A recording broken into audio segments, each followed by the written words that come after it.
નમસ્કાર. હું રજનીકાંત રાવલ આપની સમક્ષ પ્રસ્તુત કરું છું મુંબઈ સ્થિત આપણા જાણીતા લેખક કવિ શ્રી હરીશ દાસાણી દ્વારા એક સુંદર આત્મચિંતનાત્મક લેખ અનુભૂતિ.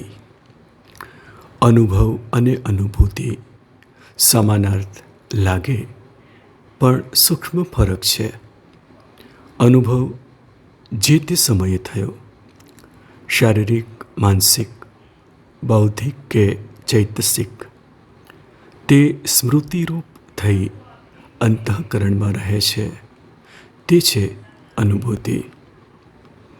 જન્મથી મૃત્યુ સુધી સતત રહેતી એક અનુભૂતિ છે, હું છું. અસ્તિત્વની આ અનુભૂતિ શબ્દાતીત છે. ઈચ્છા અને અહમ જ્યારે શુદ્ધ વ્યાપક ચૈતન્યમાં ભળે છે, ત્યારે તે ચેતન, વ્યક્ત અને વ્યક્તિ બને છે.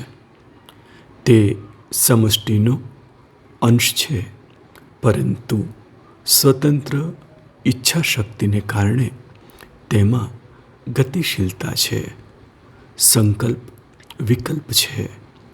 શરીર સાથે જોડાઈ ગયેલ છતાં શરીરની મર્યાદા અતિક્રમણ કરી જતી એ આત્મશક્તિનો બોધ થઈ જાય, એ અનુભૂતિ કેવી હોય?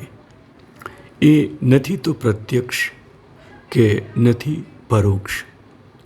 વેદાંતની પરિભાષામાં કહીએ તો તે છે અપરોક્ષ.